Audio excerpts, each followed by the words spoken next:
ಚುನಾವಣೆಯಲ್ಲಿ ಕೂಡ ತೊಡೆ ತಟ್ಟಿದ್ರು ಡಿಕೆ ಬ್ರದರ್ಸ್. ಈ ಚುನಾವಣೆ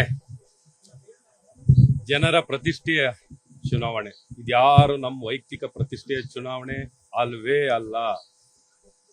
ಜನನಾಯಕ ಜನರ ಹೃದಯವನ್ನ ಗೆದ್ದು ಜನರ ವಿಶ್ವಾಸವನ್ನ ಗೆದ್ದಿರುವಂತ, ಜನರ ಆಹ್ವಾನ, ಜನರ ಆಯ್ಕೆ ಆಗಿರುವಂತ ಡಾಕ್ಟರ್ ಮಂಜುನಾಥ್ ಇವತ್ತು ಹೇಗೆ ನಮ್ಮೆಲ್ಲರ ನೆಚ್ಚಿನ ಪ್ರಧಾನಮಂತ್ರಿಗಳಾದಂತ ನರೇಂದ್ರ ಮೋದಿ ಅವರು ಇಡೀ ದೇಶದ ಜನರ ವಿಶ್ವಾಸವನ್ನ ಗಳಿಸಿಕೊಂಡಿದ್ದಾರೋ, ಅದೇ ರೀತಿ ಕರ್ನಾಟಕದಲ್ಲಿ ಡಾಕ್ಟರ್ ಮಂಜುನಾಥ್ ಅವರು ಎಲ್ಲ ಜನರ ಜಾತೀತೀತವಾಗಿ ಧರ್ಮಾತೀತವಾಗಿ ಎಲ್ಲರ ವಿಶ್ವಾಸವನ್ನ ಅವಿರತ 16 ವರ್ಷ ಸೇವೆಗಳನ್ನ ಮಾಡಿ ಜನರ ವಿಶ್ವಾಸವನ್ನ ಗಳಿಸಿರೋದು. ಹಾಗಾಗಿ ಈ ಚುನಾವಣೆ ಜನರ ಚುನಾವಣೆ, ಜನಪರವಾಗಿರೋ ಚುನಾವಣೆ.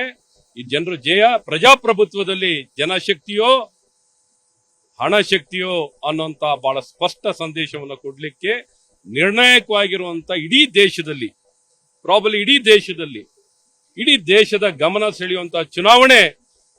ಆ ಚುನಾವಣೆಯ ಪ್ರಜಾಪ್ರಭುತ್ವದ ಹಬ್ಬ ಇವತ್ತೆಲ್ಲರೂ ಕಾಣ್ಲಿಕ್ಕೆ ಸಾಧ್ಯವಿದ್ರೆ ಅದು ಬೆಂಗಳೂರು ಗ್ರಾಮಾಂತರ ಅಂತ ಬಹಳ ಸ್ಪಷ್ಟವಾಗಿ ಹೇಳಕ್ ಇಷ್ಟಪಡ್ತೀವಿ.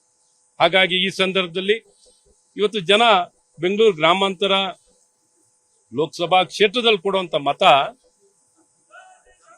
ಡಾಕ್ಟರ್ ಮಂಜುನಾಥ್ ಅವರ ಜೊತೆಯಲ್ಲೇನೆ ಸನ್ಮಾನ್ಯ ಜನಪ್ರಿಯ ಜನ ಮೆಚ್ಚಿದ ಪ್ರಧಾನಮಂತ್ರಿಗಳಾದಂತ ನರೇಂದ್ರ ಮೋದಿ ಅವ್ರಿಗೂ ಮತ ಕೊಟ್ಟಂತೆ, HD ದೇವೇಗೌಡರಿಗೂ ಮತ ಕೊಟ್ಟಂತೆ, ಕುಮಾರಣ್ಣನವ್ರಿಗೆ ಮತ ಕೊಟ್ಟಂತೆ.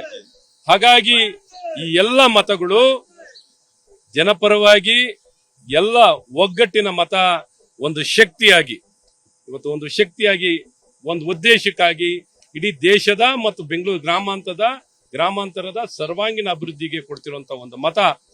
ಹಾಗಾಗಿ ಇವತ್ತು ಜನರ ಆಶೀರ್ವಾದವನ್ನು ಪಡೀಲಿಕ್ಕೆ ನಮ್ಮ ಏನು ಅವಿರತವಾಗಿ ಜನರ ಮಧ್ಯದಲ್ಲಿದ್ದು ಜನಪರವಾಗಿ ದುಡಿದು ಜನರ ವಿಶ್ವಾಸನ ಗಳಿಸಿರುವಂತ ನಮ್ಮ ರಾಜರಾಜೇಶ್ವರಿ ಕ್ಷೇತ್ರದ ಜನಪ್ರಿಯ ಶಾಸಕರು 4 ಬಾರಿ ಜನರ ಆಶೀರ್ವಾದವನ್ನು ಪಡೆದಂತ ಮುನಿರತ್ನವರಿದ್ದಾರೆ.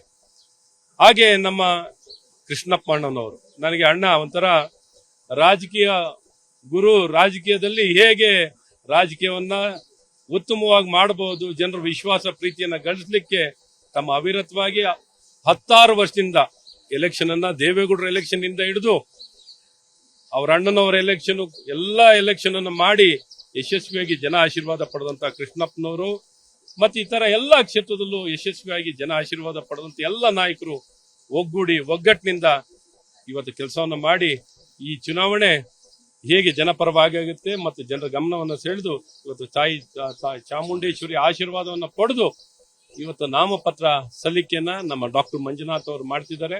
ಹಾಗಾಗಿ ಇಡೀ ಸಮಸ್ತ ಜನತೆಯನ್ನು ಇವತ್ತು ಅವರೇ ಸ್ವಯಂ ಪ್ರೇರಿತರಾಗಿ ಬರ್ತಿದ್ದಾರೆ. ಡಾಕ್ಟರ್ ಮಂಜುನಾಥ್ ಅವರು ಹೇಳ್ತಿದ್ರು, ನಾವು 5 ಜನ ಅರ್ಜಿ ಹಾಕೋಣ ಸಾಕು, ಇನ್ನು ಯಾರು ಬೇಡ ಅಂತ. ಆದ್ರೆ ಜನ ಕೇಳ್ತಿಲ್ಲ, ಜನ ಸ್ವಯಂ ಪ್ರೇರಿತರಾಗಿಲ್ಲ, ನಾವು ಡಾಕ್ಟರ್ ಮಂಜುನಾಥ್ ಅವ್ರ ಜೊತೆ ಇದೀವಿ ಅನ್ನುವಂತ ಸಂದೇಶವನ್ನು ಕೊಡ್ಬೇಕು ಅಂತ ಎಲ್ಲ ನಮ್ಮ ಸಾವಿರಾರು ಜನ ಏನು ಭಾರತೀಯ ಜನತಾ ಪಾರ್ಟಿಯ JDS ಕಾರ್ಯಕರ್ತರು, ಸಾರ್ವಜನಿಕರು, ಡಾಕ್ಟರ್ ಮಂಜುನಾಥ್ ಅವರ ಅಭಿಮಾನಿಗಳು, ಮೋದಿ ಅವರ ಅಭಿಮಾನಿಗಳು ಎಲ್ಲರೂ ಬಂದಿದ್ದಾರೆ. ಅವರೆಲ್ಲರ ಅಭಿಮಾನದ ಸಂಕೇತವಾಗಿ ಇವತ್ತು ಡಾಕ್ಟರ್ ಮಂಜುನಾಥ್ ಅವರು ನಾಮಪತ್ರ ಸಲ್ಲಿಕೆಯನ್ನು ಮಾಡ್ತಿದ್ದಾರೆ. ಅನುಕ್ಷಣದ ಸುದ್ದಿಗಳಿಗಾಗಿ ವಿಸ್ತಾರ ನ್ಯೂಸ್ ಯೂಟ್ಯೂಬ್ ಚಾನೆಲ್ ಸಬ್ಸ್ಕ್ರೈಬ್ ಮಾಡಿ. ಹೊಸ ಸುದ್ದಿಗಳ ನೋಟಿಫಿಕೇಶನ್ಗಾಗಿ ಬೆಲ್ ಐಕಾನ್ ಕ್ಲಿಕ್ ಮಾಡಿ. ಲೇಟೆಸ್ಟ್ ಅಪ್ಡೇಟ್ಸ್ಗಾಗಿ www.vistaranews.com ವೆಬ್ಸೈಟ್ಗೆ ವಿಸಿಟ್ ಮಾಡಿ. ಅಂಗೈಯಲ್ಲೇ ಜಗತ್ತಿನ ಸುದ್ದಿ ತಿಳಿಯಲು ವಿಸ್ತಾರ ನ್ಯೂಸ್ ಕನ್ನಡ ಆಪ್ ಡೌನ್ಲೋಡ್ ಮಾಡಿ.